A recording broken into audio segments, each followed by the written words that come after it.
마테오복음의 말씀을 묵상해 보도록 하겠습니다. 그날 예수님께서는 집에서 나와 호숫가에 앉으셨다. 그러자 많은 군중이 모여들어 예수님께서는 배에 올라앉으시고 군중은 물가에 그대로 서 있었다. 예수님께서 그들에게 많은 것을 비유로 말씀해 주셨다. 자, 씨 뿌리는 사람이 씨를 뿌리러 나갔다. 그가 씨를 뿌리는데 어떤 것들은 길에 떨어져 새들이 와서 먹어버렸다. 어떤 것들은 흙이 많지 않은 돌밭에 떨어졌다. 흙이 깊지 않아 싹은 곧 돋아났지만 해가 솟아오르자 타고 말았다. 뿌리가 없어서 말라버린 것이다. 또 어떤 것들은 가시덤불 속에 떨어졌는데 가시덤불이 자라면서 숨을 막아버렸다.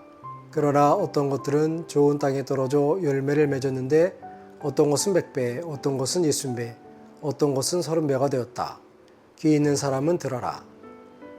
참 예수님, 오늘 복음에서 예수님은 씨 뿌리는 사람의 비유를 통해서 씨가 뿌려진 장소에 따라서 얼마나 많은 씨앗이 맺어질 수 있고 반대로 쭉정이가 맺어질 수 있는가 하는 것들을 말씀하고 계십니다.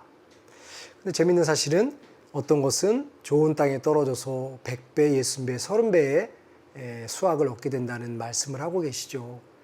우리는 이 말씀이 되게 당연한 것으로 이해하고 있죠. 그래서 씨를 뿌리면 당연히 100배의 열매를 맺을 것이다 라는 생각을 하고 있는데 실제로 우리의 삶에서 이렇게 자연을 빼놓고 100배의 열매를 맺을 수 있는 것이 과연 있을까?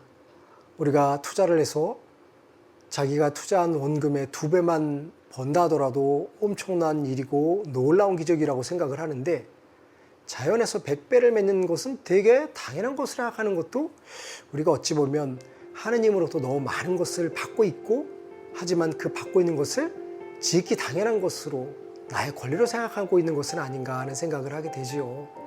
우리의 삶에서 내가 상대에게 무엇을 꿔줘서 2배를 받는다는 것도 불가능한데 100배를 받는다는 것은 거의 현실성이 없는 것이죠. 하지만 하느님은 우주 만물을 통해서 우리들에게 먹거리를 주셔서 우리가 노력을 하게 되면 씨앗을 뿌리게 되면 100배의 열매를 맺을 수 있다는 신비를 일깨워주고 있습니다.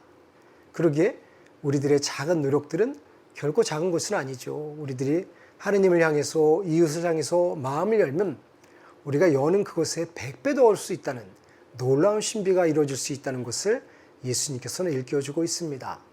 그러므로 비단 자연에서만 그런 놀라운 기적이 일어난다고 생각하는 것이 아니라 우리들이 상대에게 또는 하느님에게 어떤 마음 자세를 취하느냐에 따라서 어떤 행동을 취하느냐에 따라서 그 작은 행동은 결코 작은 행동이 아니라 우리가 상상도 할 수 없는 놀라운 일이 벌어지는 씨앗이라는 것을 생각할 수 있다면 우리는 한결 조금 편안한 마음으로 그리고 상대를 하느님을 향해서 나아갈 수 있지 않을까 하는 생각을 합니다.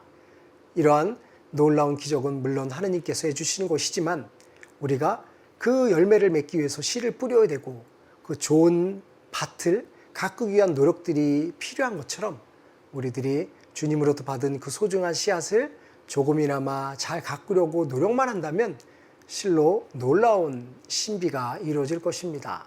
그래서 자연현상을 통해서 드러나는 기적만을 기적으로 생각하는 것이 아니라 우리의 일상사에서도 내가 늘 기적을 만들어내갈 수 있고 나의 행동 여하에 따라서 놀라운 신비가 하느님의 사랑이 드러날 수 있다는 것을 생각할 수 있으면 좋겠습니다. 그러므로 우리는 나의 행동 하나하나가 결코 작은 것이 아님을 인식하며 나의 행동을 통해서 놀라운 기적이 생명이 사랑이 싹틀 수 있도록 할 수 있으면 좋겠습니다. 감사합니다.